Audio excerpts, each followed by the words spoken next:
Greetings everyone. I welcome you to yet another lecture of DSSB Reasoning Boot Camp. आज हम reasoning solve करेंगे PGT English female जो कि है 30 जून 2021 का पेपर। आज हम लोग कोशिश करेंगे कि जितना जल्दी हो सके इस पेपर को सॉल्व करें। और आज आप लोगों के लिए एक छोटा सा सरप्राइज है। जब हम लास्ट क्वेश्चन सॉल्व करेंगे हम लोग डिस्कस करेंगे इस पेपर के डिफिकल्टी लेवल को। हम डिफिकल्टी लेवल्स को रेट करने वाले हैं 1 से लेके 5 तक, जिसमें 5 जो कि होगा डिफिकल्ट, 1 जो कि होगा इजी। तो आप कोशिश कीजिएगा, वीडियो में अंत तक बने रहिएगा। चलिए हमारा पहला question, find the missing term in the following letter of the series. So हमारे मिसिंग टर्म शुरू होंगे क्यू ओ एम। हमारी पहली टर्म दी गई है तो हम ये ना लिखते हुए फटाफट से लिखेंगे इनके नंबर्स। 15 13, के हो जाता है मेरा 11, 9 7, अगला हो जाता है मेरा 5 3 1। आप देखेंगे यहां से यहां तक -2 की सीरीज चल रही है और हमसे ये वाली सीरीज पूछी गई है कि इसके ऊपर क्या होगा। तो आप सब में +2 कर दीजिए। तो 17 में 2 जोड़ेंगे तो आपका आएगा 19, 19 में 2 जोड़ेंगे तो आपका आएगा 21, 21 में 2 जोड़ेंगे तो आपका आएगा 23, 23 होता है आपका W, 21 होता है आपका U, 19 होता है आपका S। तो WUS is the right answer. देखिए फिर वही बात, नंबर्स पता होंगे तो सीरीज वाले क्वेश्चंस मिनटों में हो जाएंगे। इनको अरेंज करना है डिक्शनरी ऑर्डर में।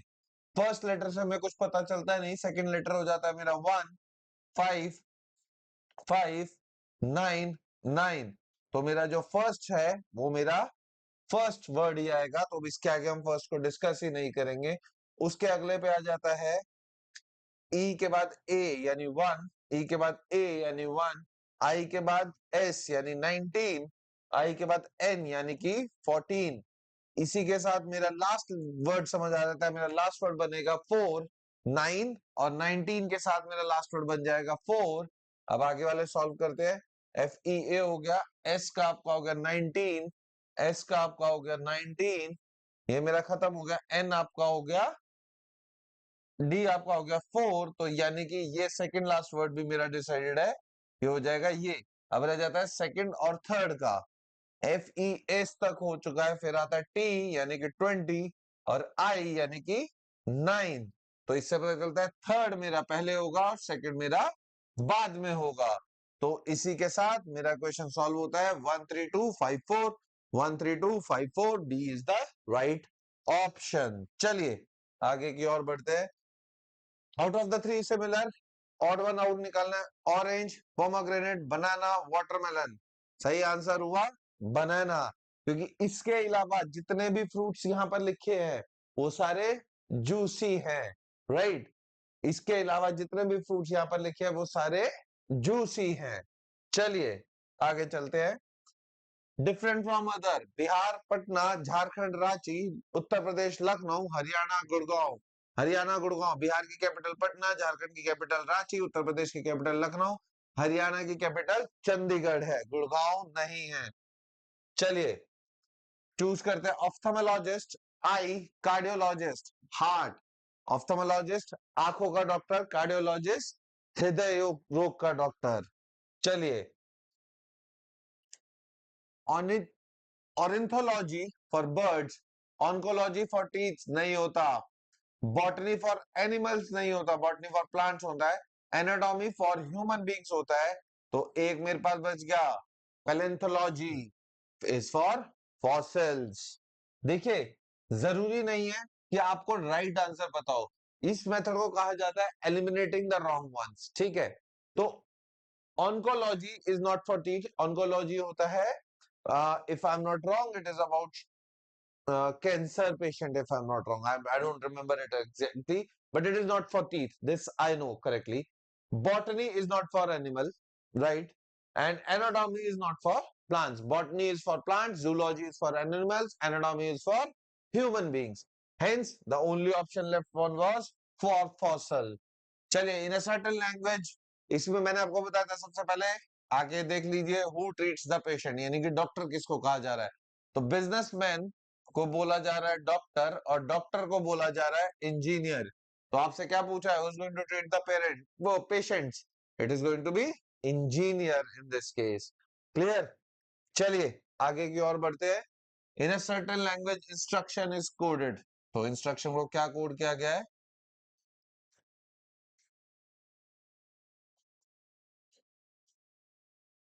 Okay, U R T S N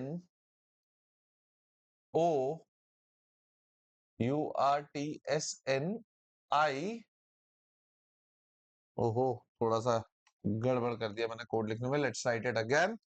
चलिए दोबारा से लिखते हैं, U R T S N I, फिर आ रहा है S N O I T C. ध्यान से देखिए, हाफ में डिवाइड कीजिए, यू पहले लिखा है, फिर आर, फिर टी, फिर एस, फिर एन, फिर आई। हमें किसका करना है? इंग्रेडिएंट का, I N G R E D I E N T. 5 और 5 ये हाफ में डिवाइड हो गया, E R G N I T N E I D. ढूंढ लीजिए, A R T I T N I E I D, E I D सब में है, T N I T N I T N होगा ना, T N E T N E T N E T N E I D, this is the right answer, simple. चलिए आगे की ओर बढ़ते हैं। M is father of N, हमारी codings चलेंगी, M is father of N, P is mother of R, P is mother of R, ठीक है। R is sister of N and S, R is sister of N and S, तो ये दोनों क्या हो गए? हस्बैंड वाइफ हो गए अगर ये दोनों भाई बहन है तो। विच of the following statement is definitely not true? P is mother of S, नहीं जी, गिवन है आर अगर उसकी सिस्टर है तो पी मदर हो सकती है। The sister of N is S, the sister of N is S possible, क्योंकि एस के बारे में हमें कुछ नहीं बताया गया, ये ब्रदर है या सिस्टर है। R is son of M, R is son of M is definitely not true, क्योंकि हमें ये बताया गया है R is sister of N, तो अगर आर सिस्टर है तो R is going to be female, और यहां पर बोला जा रहा है R is son of M यानी कि male, which is definitely not true. चलिए, a sports competition was organized in the school including 6 sports, only 6 sports of which only 3 had to be selected under the following condition। एक student 3 sports select कर सकता है, इससे ज्यादा वो select नहीं कर सकता, और कंडीशंस क्या दी हुई हैं? One who select football had to select cricket, तो हमारा फुटबॉल और क्रिकेट एक साथ आएगा। Also vice versa, one who selects cricket can not select basketball, cricket वाला बास्केटबॉल नहीं ले सकता। चलिए, वन हु सिलेक्ट्स बैडमिंटन और टेनिस, बैडमिंटन और tennis can not select volleyball, can not select volleyball. If a student selects volleyball, यहां पे हम लिख रहे हैं सिलेक्ट के, और यहां पे हम लिख रहे हैं नॉट सिलेक्टेड वाले। If student select volleyball as one of the sports then other 2 sports can be, हमसे पूछा गया है इसके अदर 2 स्पोर्ट्स क्या हो सकते हैं। अब फटाफट से आ जाइए ऑप्शन में, बैडमिंटन एंड टेनिस, बैडमिंटन और टेनिस वाला जो भी होगा वो वॉली नहीं ले सकता, तो ये तो डेफिनेटली नहीं हो सकता। क्रिकेट एंड बास्केटबॉल, क्रिकेट वाला बास्केटबॉल नहीं खेल सकता, ये भी नहीं होगा। Tennis and football, tennis and football, football वाले के लिए क्रिकेट लेना कंपलसरी है, राइट? अगर फुटबॉल वाला क्रिकेट ले रहा है, वॉलीबॉल यहाँ पर दिया हुआ है, तो definitely football and tennis will also go out of the place. Cricket and football, cricket and football ले सकते हैं, इसमें बास्केटबॉल का मना है, बाकी कोई भी स्पोर्ट्स आ सकता है, so D is the right choice. Clear everyone? देखिए, टेनिस और फुटबॉल वाला क्यों नहीं ले सकता, क्योंकि कुछ लोगों का कहना होगा सर फुटबॉल यहां से ले लो, क्रिकेट यहां से ले लो, टेनिस, देखो फुटबॉल हमेशा क्रिकेट के साथ आएगा, और अगर उसकी थर्ड गेम टेनिस है तो वॉली नहीं हो सकती, इसलिए ये वाला आंसर भी आउट ऑफ द इक्वेशन चला जाता है। चलिए अगले क्वेश्चन की ओर बढ़ते हैं। अगेन स्टेटमेंट है, the COVID-19 pandemic is reaching a peak and the economy of the world is suffering a lot because of it. ये हमारे को एक स्टेटमेंट दी गई है। Assumption, economy of the world can never be affected no matter how big a threat is.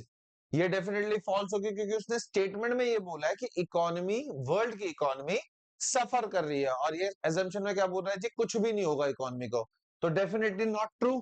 अगली वाली देख लेते हैं। Some pandemics are capable of destroying the world's economy. Obviously, COVID-19 one such pandemic है जो हमारी जनरेशन ने देखा है। हो सकता है प्रीवियस ईयर्स में और भी कोई पैंडेमिक हुए जिन्होंने वर्ल्ड इकोनॉमी को क्या कहते हैं, डिक्लाइन करा है।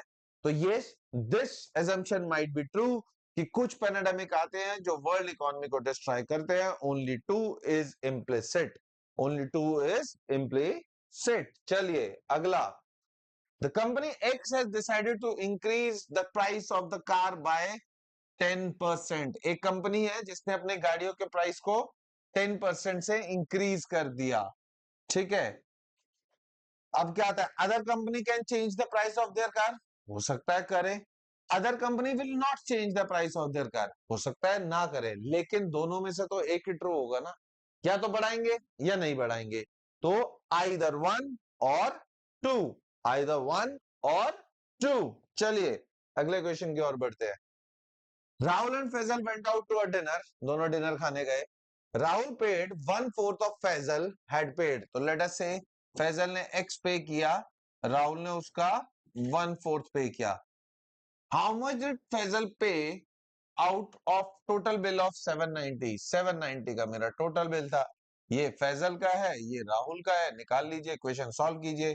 तो ये हो जाएगा x is equal to 790 into आपका हो जाएगा 4 डिवाइडेड बाय 5, ये आ जाएगा आपका 5 1 5 एंड 8, तो the total will be 632। So answer हो जाएगा मेरा 632 रुपीज। देखिए जितने भी लोग मैथ्स से घबराते हैं, रीजनिंग में कुछ टाइम से देखा गया एक ना एक क्वेश्चन इस मैथमेटिक इक्वेशन का आता है, लेकिन अगर आप उस क्वेश्चन को ध्यान से पढ़ेंगे तो वो हमेशा ही हमेशा सिंगल वेरिएबल पे होगा। बहुत शायद मैंने अभी तक कोई ऐसा क्वेश्चन नहीं देखा जो डबल वेरिएबल में सॉल्व हुआ, अभी तक सब सिंगल वेरिएबल में सॉल्व हो रहे हैं। तो आप जस्ट ये इस इक्वेशन को ठीक से बनाइए, आपका आंसर निकल जाएगा। चलिए आगे की ओर चलते हैं। Find the missing term in the following series number. 32 का हो गया 64, उसने पूछा 16 का क्या होगा, आगे वाली सीरीज 18 का हो जाता है 16, तो इसका डबल हो रहा है तो ऑब्वियसली इसका भी डबल आएगा। 32 is my right answer. This is the easy series. चलिए French, Hindi and language. French, Hindi and language. French और हिंदी दोनों लैंग्वेज है, आपस में इनका कोई नाता नहीं है, तो this is the right choice. Right, दोनों लैंग्वेजेस हैं लेकिन आपस में इन दोनों का कोई भी नाता नहीं है। क्वेश्चन की ओर। Okay, engineer, human beings, engineers and divorcee. तो देखिए ये सारे हो गए मेरे ह्यूमन बींग्स, जो भी इंजीनियर होगा वो होगा तो इंसान ही, चाहे मेल हो या फीमेल, तो ये हो गया मेरा engineer.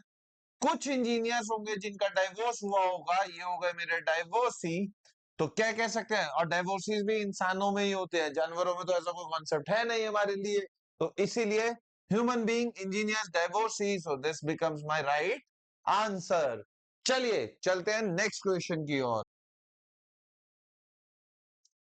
Which of the figure completes the question? Okay, ये सारे नीचे की तरफ, एक टिल्ट हुआ, दो टिल्ट हुए, तीन टिल्ट हुए, चार टिल्ट हो गए, पांचवा, पांचों के पांचों ऊपर वाले, ये रहा मेरा राइट आंसर।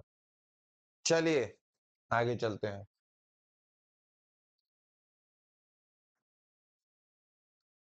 इस फिगर को देखिए और इसको कंप्लीट करना है हमें। दिस ब्रिंग्स टू दिस, तो इसका क्या होगा? देखिए बड़ी फिगर, छोटी फिगर, छोटी फिगर के अंदर बड़ी फिगर आ गई और वो कलर्ड हो गई, बड़ी फिगर, छोटी फिगर, छोटी फिगर के अंदर आ गई बड़ी फिगर और वो कलर्ड हो गई। चलिए आगे की ओर बढ़ते हैं। Find the maximum number of triangles in the given figure. चलिए निकालते हैं। इसको मान लीजिए ये बेस लाइन 1 और 2 को लेबल कर लीजिए, तो ये हो जाता है 1 + 2 ट्राइंगल्स, इसमें हो जाते हैं टोटल 3 ट्राइंगल। इसको बेस लाइन मान लीजिए, ये हो जाता है 1 और 2, लेकिन इन दोनों में ये 1 वाला ट्राइंगल क्या हो जाएगा, कॉमन। तो 1 + 2 3 -1 इज 2। तो इसमें से आएंगे मेरे दो ट्राइंगल्स। अब आ जाइए, ऐसा यहाँ पर है, ये बेस लाइन 1 और 2, टोटल हो गए मेरे 3 ट्राइंगल। फिर ये 1 और ये 2, ये सेकंड ट्राइंगल हो गया मेरा कॉमन ट्राइंगल, तो एक ट्राइंगल कम हो जाएगा, ये जाएंगे दो ट्राइंगल। तो ये तो हो गए जी टोटल मेरे 10 ट्राइंगल्स।